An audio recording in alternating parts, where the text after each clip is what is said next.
This is Father Bonaventure Chapman. And this is Father Patrick Briscoe. Welcome to Godsplaining. Thanks to all those who support us. If you enjoy the show, please consider making a monthly donation on Patreon.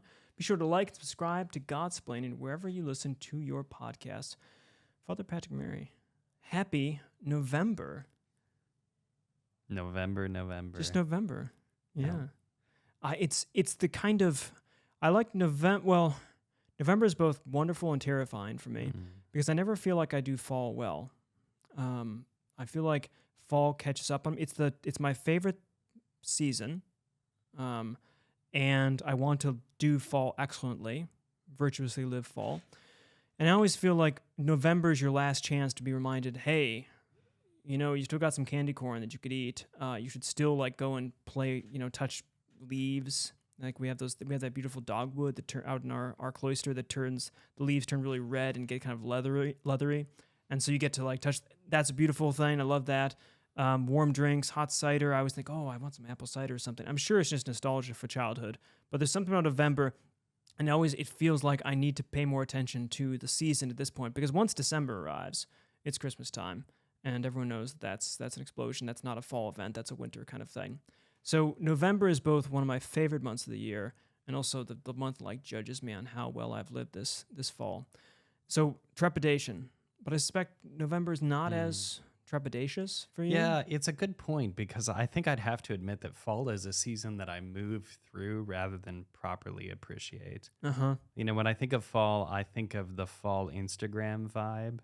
Right, the colors, the kind of warm tones. Yeah. It just all washes over you. You have a certain set of expectations for fall. You mentioned the smells and some of the other things that you sense in the season. That crisp autumn air. You didn't quite say that, but I expected that coming. But it's something that I don't pay a lot of attention to. Yeah, because usually fall is just what's going on in your movement, and I find myself increasingly just moving through it, even though I want to love the aesthetic of it. That's the thing. It seems like it has the most possibility for aesthetic success. Well, do you have any favorite fall memories from childhood? Is there a thing you all did in the fall, or do you think you say, yeah, that was great? I wish it's I think for me, raking leaves and jumping in. I think I remember doing this in the front yard. You'd rake all those leaves up, and then you jump in the big piles and kind of roll around in them. That was a particular sense delight, you could say, as a child. We raked a lot of leaves in the house we had growing up. There were a lot of trees, and my father was kind of always at war with the grass in the backyard, trying to get it to grow under those trees. So we did quite a bit of that. I would say though that probably the most fall thing in my childhood was going for a walk after Thanksgiving dinner. Okay. With Grandma and Grandpa Briscoe. All right. Okay, Delightful. because I just remember the whole family getting coats on and then the stroll around the neighborhood on Thanksgiving, usually on Thanksgiving Day. Yeah. Because of how the weather felt, the family being there, everybody had just watched the meal. We were on our way back to everyone had just eaten the meal. We're on our way back to watch football. That's right. Yeah, you don't watch the food on Thanksgiving. You consume it. You consume it. You watch it. Yeah, you watch some of it, but there's a lot of it to watch, you could say, and a lot of it to consume. Yeah, it is. And Thanksgiving is such a delightful time for Americans. I remember being over in England, and having a hard time finding turkey and the kind of right fixing things, because we just do it well. I think we do. There's an episode in this season that involves gluttony, and Thanksgiving is the time where you might worry about that, but it's a time where we all say, it's just the time to celebrate. It's like Easter. You can eat as many chocolate bunnies as you want, basically, for that one night. You're good to go in that octave at that time period. So I do love the fall for that, Thanksgiving especially. But we're not talking about fall per se, even though we're getting the mood for this sort of thing and nostalgia. We're talking about an issue that, is a little more serious. The episode is once saved, always saved. And I think we both thought it'd be good to mention or talk about this particular issue because Catholics sometimes get asked by our separated brethren, Protestants, especially evangelicals, about have you been saved before? So do you have an experience of being asked, have you been saved before? Oh, absolutely. Okay. Do you remember any particular cases? So, of course, as a Catholic, as a young Catholic, the question would come up from time to time from friends who were not Catholic, and I grew up with knowing a number of evangelicals, so it was a common question. And as a young Catholic, I did not have an answer to that. Oh, interesting. So I remember being in these conversations a few times in my youth, where people would ask, "Have you been saved?" And I was like, "What are you talking about?" I Yes. just said I had no idea what the question meant, what the context was, and then usually you get a follow up like, "Well, have you accepted Jesus into your heart?" Yeah. And if you got that, then you would have something to say, and that kind of clarified it for me. Yes. But when asked, had I been saved, I had no idea what to say. Yes. I had no response for one way or the other because Yes. I didn't know if I you didn't had know been what it saved. was. I didn't know what they were asking. exactly. I had no Yeah. idea what the term was. Yeah, yeah. So That's fascinating. So I grew up in a kind of a Protestant background and family, and only became an evangelical, you could say, right at college time. So I wasn't around many evangelicals, but when I was in college and I started getting this kind of question, when I was around more evangelicals, even though I would consider myself an evangelical, I was always an infant baptism man. So they would always ask me, so have you been saved? And I would almost always say, yeah. And say, oh, when was it? And it's it's hard to remember. I was very young. I mean, a couple months, I think, old. And there were people speaking around me, I think, and I had pictures of it, but I don't remember it, And this always got a rise out of them. But it was because a similar lack of understanding what the question was, although I knew what they were asking. But this isn't the right kind of question. Even then, before I had entirely Catholic sympathies and sensibilities, you could say, I realized this is a strange question, but it is one that in America we have plenty of our evangelical brethren. And plenty of people that are asking, and even Catholics might say, well, what do we think about salvation? As Dominicans, we talk a lot about God's grace and Him being sovereign and Him being in charge and Him being the one that chooses and elects and all of this stuff. And it can sound a lot like a Protestant view of God just deciding, in the way we have in the Calvinistic framework. If you're a Calvinist, you might think about double predestination, this kind of choosing those will be saved and those will be damned. And you might think, oh, well, we don't believe that, do we? But then there's the other side of, well, is it really then up to us? I've always heard that was kind of a silly thing to do. That can't be right. It can't really be up to me, right? But it can't not be up to me, my salvation. It's too important. I don't have a part of it, but I can't have the whole part. So I think this whole question, are you saved, or can you lose your salvation, or once saved, always saved? What is salvation? I think raises some really good points, and although people might think it's complicated, we can at least talk about some of the issues involved here and learn a lot about what it means to be a Catholic, what it means to be a Christian, what it means to be a follower of Jesus Christ, and what His role in that is, and our participation in it.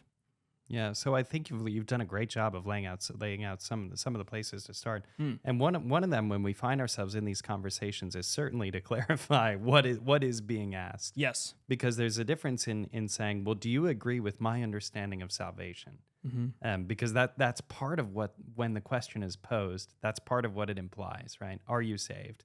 And what the person is offering to you is an entire interpretation of the Gospels and of Christian life. Right, but they're not laying it out for you. They're assuming just that saying, you've heard their this, have you framework on it. assent? Yeah, exactly. So it's a kind of insistence of a framework that maybe we don't understand, right? So we have to work to clarify all those terms, and we've kind of laid out too already, and I love your response. Oh yes, I was baptized, but I don't really remember it. And people are kind of narrating that. That was excellent, because of course the sacraments are a beautiful expression of our life of grace, and then you moved from the sacraments there talking about well God as a certain mover, the primacy of God as the mover, and the one who bestows grace in our lives. Okay, that raises a question of agency, and I think beginning to sort through those are important, right? So are you saved? To ask the sacramental question or invite the sacramental question means to say, well, yes, I have been baptized. So this would be one way of kind of reframing the conversation and saying, well, I don't know whatever else you mean by salvation, but I am a Christian. Yeah. So you answer, okay, have you been saved? You say, well, I've been baptized. Yes. And you mean that's a way of kind of pivoting and rejecting, right? Maybe a framework that, who knows, it hasn't really been proposed to you, but asserting, okay, what is it that we have in common? We're disciples of Jesus, right? Okay, I've been baptized.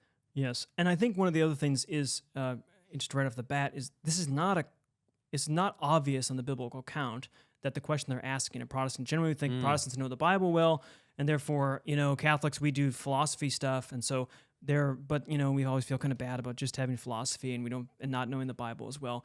But you can be absolutely confident, even if you don't know the Bible verses, that the Protestant understanding of salvation as a kind of one-time decree of God that you knew about or didn't know about at some point is not in the Scriptures as the only or even the dominant or even a present really option for saved. You have accounts of both being saved, so accounts of having been saved in the Scriptures, Paul talks about, also on the way of salvation, being saved, and like in the process, and then a future sense of will be saved.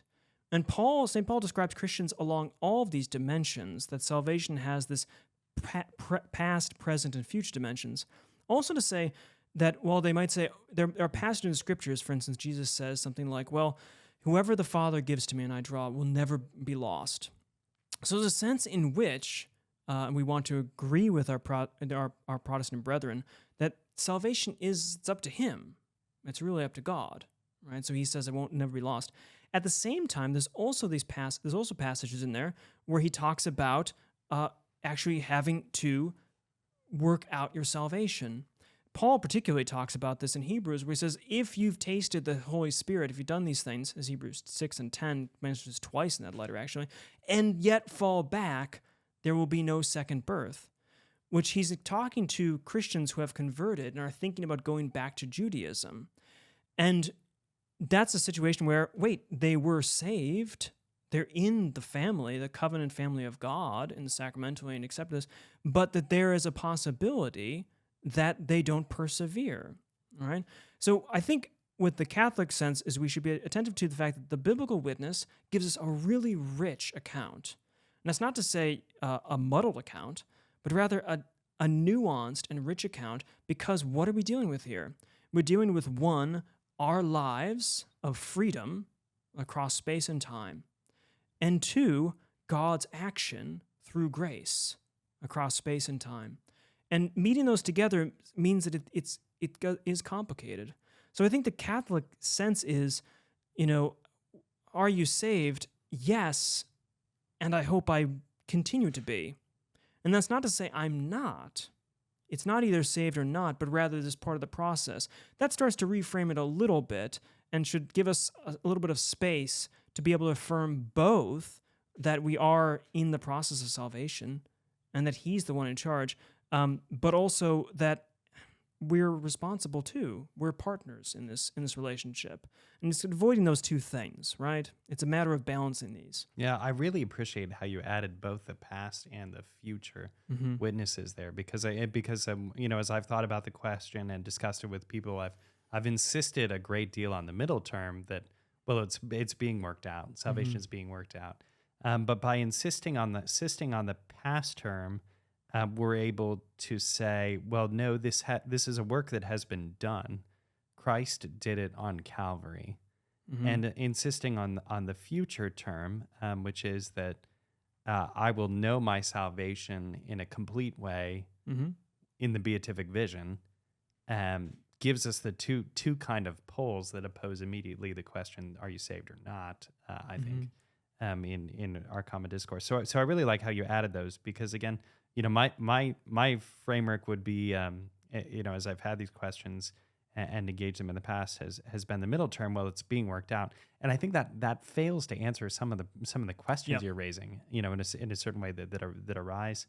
Another thing that happens when you have this conversation about salvation, as we're talking about, is the question about whether or not it can be lost, and that one I wanted to articulate in a clear way and come back to a little bit, because I think for a Catholic, this latter part of the question is really key, because we have such an implicit cultural understanding of sin, the sense that when we've done something wrong, we ought to go to confession. We know that the life of grace can be destroyed in our hearts, that there are things that can be done. that would render us unfit to receive Holy Communion, for example, to sound the resonances of some of the scriptural evidences of that, right? So we know that we can be cut off from the body in a certain way in the life of grace. So to raise that question, I think, is helpful when it comes to salvation, because it doesn't seem like otherwise you could be cut off from the body, but then have assured your eternal salvation in one and the same moment. It seems like it's a kind of all or nothing thing. Yeah, I think there's a sense in which you could say the Protestant view, and we'll just give the Protestant view, for instance, in the Calvinist side of things, that salvation is the decree on God's behalf that has no relationship to your freedom, more or less, that it's kind of there. And so you can't lose it. It's eternally. And so you get these worries in the Protestant circles. I mean, I guess that you could want to do everything. You could feel like your life was in the life of grace. You could be loving God, serving him, but you were not sure. How could you be sure that you weren't actually one of the reprobate, one that he'd chosen to send to hell and create as vessels of wrath, as Paul talks about in Romans 9, as opposed to vessels for glory, the other side of things? And I think the part of the appeal to the once saved, always saved, and this kind of mentality is to avoid some anxiety. Like, it's not up to me. It's all up his business. But I think that anyone who thinks that through realizes what you say is there's something actually more deeply unsettling about it.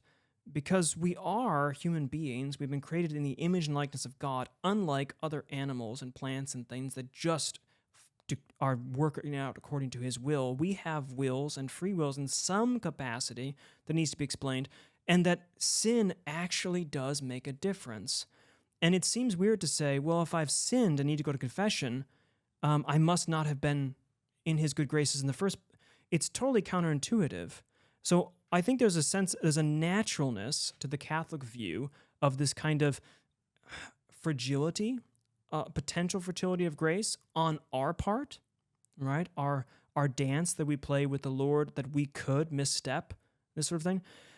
But at the same time, once we realize that, I think we need to also realize that it's God who is the author of salvation, right? And that at the end of the day, all of us have sinned and fallen short of the glory of God. The baptism is not a ratification of our goodness that we'll do in the future, but rather an election by him to start the process and to give us the grace to do what we need to do, which is to follow him in his walk. So it's a balancing act of, although it looks easy and safe, the kind of Protestant once saved, always saved, I think it's more there's anxiety there of not, how do you know? And then it runs into hubris, like, well, but the Catholic one seems more anxiety prone, like, oh, I could lose my salvation, I could be out of his grace. But I think we all know that in relationships, unlike law decrees, you can step out from someone's love for a moment. But it doesn't mean that you've given up on that person, or especially that they've given up on you. And that's the point of grace, is it's continuing him searching to us. So there's that balance, but paradoxically, I think the Catholic model, even though it seems like it's more precarious, is actually more realistic and more hopeful than, say, the Protestant model, which can borderline on some fatalism. And I speak, by the way, as being a card-carrying Calvinist double predestination man. When I was in college, I drove around with a Jeep Cherokee that had a license plate that said John Calvin on it. And I always was a 5-point Calvinist. So anyone knows, I'm doing some Calvinist signaling right now, Synod of Dort stuff. So I would defend double predestination to the hilt with everyone. When I took theology classes here and we studied predestination, unlike most of our class when we were in, they were wondering, how could Thomas believe that it's God who saves alone? It's his grace, this sort of thing. I was wondering, is Thomas serious enough about God? So I don't mean to mock Protestants and Calvinists not knowing. I speak to myself. It's like it's like Augustine's Confessions. So I deeply know the desires of this Calvinism thing, but I'm also attentive to the humanity aspect that needs to be involved in this question, because it is about freedom and sovereignty, grace and nature. These matters that are beautiful and relational and complicated. Yeah, there's so much that's just implied. Because again, the question when you first raise it sounds very simple. Yep. Especially if it's followed by, "Well, have you accepted Jesus into your heart?" And so that follow up, which I mentioned, which often accompanies the question, I think signals that signals that importance of the working out. And I loved, Father Bonaventure, the way that you frame that in the sense of relationship, because I think that's the right answer to say I have a living relationship with the Lord, and that I am, as a disciple, following Him, abiding by to the best of my ability, and with the help of His grace, I'm abiding by what He teaches and shaping my life in that way. And so I think that's a good explanation, or a good way to flesh out what it means to be on the way, the middle term, that can provide, again, a further step in the conversation beyond just a simple, well, yes, are you noted, and went to the question, have you been saved? Either yes or no. Well, we really ought to build up a vocabulary so that we can say more to speak to some of these implicit theological questions, and then give an example of what this means in my life. So I say, okay, are you on the way? Have you accepted the Lord Jesus in your heart? The answer is, I am a disciple, and I sit at the feet of the Master, and I abide by what the Master teaches. Yeah, and I think it's important for us as Catholics to, and I, again, speaking as an ex-Protestant, is to say, to be confident that it's not an us versus them of like, oh, they emphasize this and we emphasize this, but rather to say, I have everything you want. Like, I have, and then I have other things too. So, like, especially as Thomists, this might be inside baseball, but as Dominicans, we care a lot about grace. We talk about Dominic and the grace of the Word and the doctrine of grace and all this, and they come from an Augustinian tradition as well. We've all this sense that God is the one who is the first mover. God is the one who is in charge. We are responding to Him, and we're very much attentive to that. And so we want to affirm with anyone who asks you this question, feel full-throated and say, in so much as one can be saved, yes. God is the sole, I am saved by grace alone. Like, I am elected by God. We are all sinners. You can agree entirely with that. None of us would be saved on our own merits. We agree with that. And it's God's the one who elects us. We believe in and teach, the Catholic Church teaches predestination. We believe in this sort of thing. We believe that God is the one who predestines, who chooses who He is going to be friends with. He has this election. This is what He does. But at the same time, we can say, but that doesn't mean that we don't have any role to play. He invites us to the dance and takes hold of us, and we have to follow His motion. And if in the mystery of the relationship between God's will and human freedom, we are not to be saved at the end of the day, in the eschaton, the final point of it, it's not because He chose us not to be saved, but rather allowed us, permitted us to remain in our obstinacy to Him.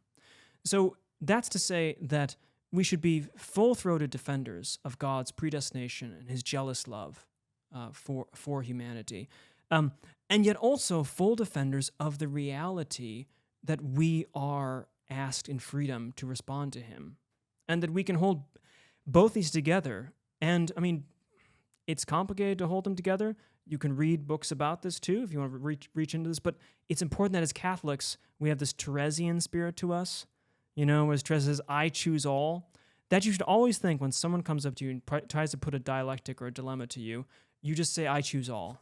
I know, and I don't know how to understand it all, but I choose it all. Like, we don't need to feel that we have to pick and fight battles. We can say, no, God's God, and He's entirely God, and we're humans, and we're entirely human.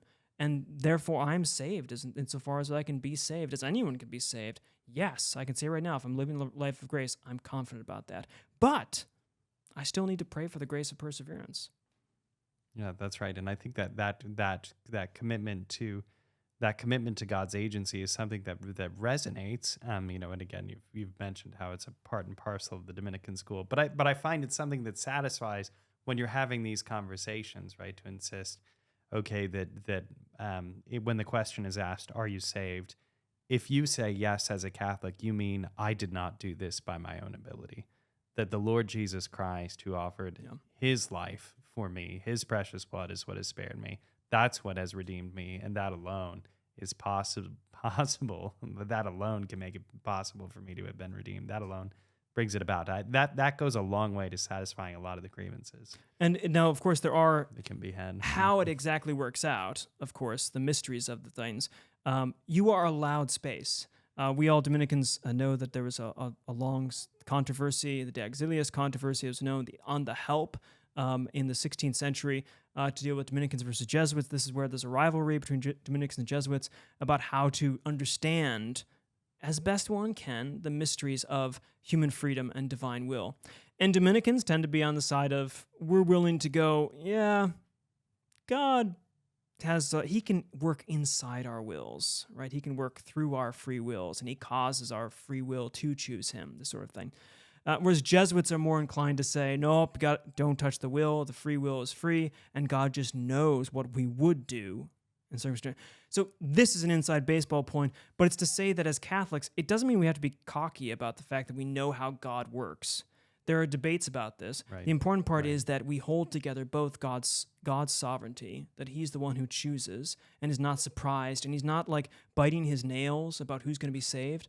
God, outside of time, God's perspective, God chooses and elects and knows who will be saved. And it's right, John 10, Jesus, when he says none will be lost, that he chooses, correct.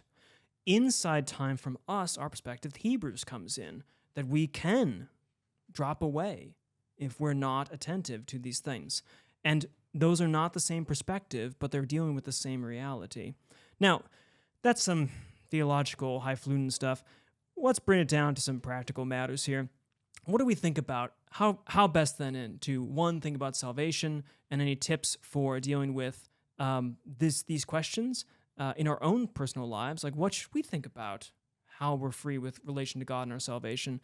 And then maybe things that we might not have thought about praying for and that kind of thing. Any tips there? And I've got some thoughts too. Yeah, good, definitely. So I think the first obvious one from our perspective is to say that the grace of perseverance is a thing. It's a real thing, that there is a grace that the Lord will give that will ensure our fidelity to him, and we should ask for it. I remember a friar coming to the novitiate and speaking to us about the grace of perseverance when we were novices, and it was the first I had ever heard of it, and I started praying for it immediately.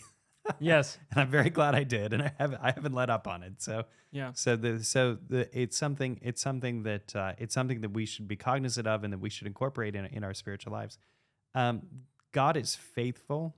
He won't ever withhold the graces we need to be holy in our vocations. We can have a reliance on that. But praying for the grace of perseverance is a way of asking the Lord to continue to help fix our wills according to his divine plans. So praying for the grace of perseverance, I think that's one of the most important things we can walk away from. Yeah, and I think the image that I have in my mind is that oftentimes we think if we're going to give us any role in salvation, whatever we talk about, it's sustained in God, but freely responding, whatever we have. If we can lose our salvation, it sounds like we can do something. And then we have the sense that salvation is like this team effort where we both have to show up, and God always shows up at the right place, and then sometimes we choose to show up or not. And I think that's the wrong image, because it separates us as if he's not always acting on us. I think the right image about salvation is the sun beaming down on your room where you are. And it's always hitting the room. It's always warming. It's always there to enlighten one's room. We have to actively do something to reject it. We have to close the blinds. But it's always there for us. So it's not like we have to, two of us, we know he's going to meet us, and we go out to meet him in this neutral location or wherever it might be for salvation, and we get ourselves by ourselves. It's rather, he wants all to come to salvation. He wants everyone to be saved. It's in the mystery of his will that, even though he could, if he wanted to, it's maybe for a different episode, he not everyone is saved. But anyone who's not saved, the church teaches, of course, is because you actively resisted the heat. And this isn't like, Washington, D.C., 100 degrees heat. This is the nice kind of heat that's going to warm you up in the room and get you going for the day. So we should realize that it's not really two people working together, but rather the natural occurrence of God's supernatural grace desiring to draw us towards himself, even after our sin and rejection, and continuously so. But the question is, are we faithful to him? Are we willing to keep those windows open and that? And to have confidence that he's always there pouring out the desire and desires all of us, and to not be worried or anxious if we're being attentive and loving him. If you can say, Jesus, I love you, and mean it, like not to get scrupulous, but just simply mean it, like you love another person. If you can say, Jesus, I love you, then you can feel confident that the grace is already working and present in you, and then it's a matter of being faithful to it. So I think it's a matter of getting the images right in our mind. We always got to picture God through images because we just don't see him as he is. And then responding in the right way. But also the final point is do not give anything to these Protestants that talks about this once saved, always saved. They've got nothing, you know. I mean, they've got pieces, fragments. The church has everything together. So even if you can't say, I don't know exactly why we get to have your point and my point too. Like I get to have waffles and biscuits for breakfast. I know I can have both. I know as a Catholic I can have both. And the only thing I'll leave out is like the bad stuff, you know, margarine or whatever it is. So just feel confident that don't worry, people have thought about this, and it's actually more beautiful in the teaching the deeper you go into it. So that's all I've got. I think there's plenty more to say about it. We Dominicans love talking about grace, but we'll turn to you and say thanks for listening to this episode of Godsplaining. Follow us on Facebook, Twitter, and Instagram, or X as it's called. Like, subscribe, leave a 5-star review. If you'd like to donate to the podcast through Patreon, you'll find a link in the description. You can also follow links in the description to shop the Godsplaining merch and get information about upcoming Godsplaining events. So we just finished our young adults retreat in Melbourne, Philadelphia, and the schedule continues. There'll be some things we're rolling out in the start of the year. So do check that, the beautifully aesthetically well laid out website there, and pick up any merchandise. But that's enough for us from here. Know of our prayers for you. Please pray for us. God bless, and we'll catch you next time on Godsplaining. Father Gregory. 'Tis I. How many goldfish did you have growing up? I think like 3. One mostly at state fairs. They didn't last too long, and I flushed them. Please subscribe to our YouTube channel, Godsplaining.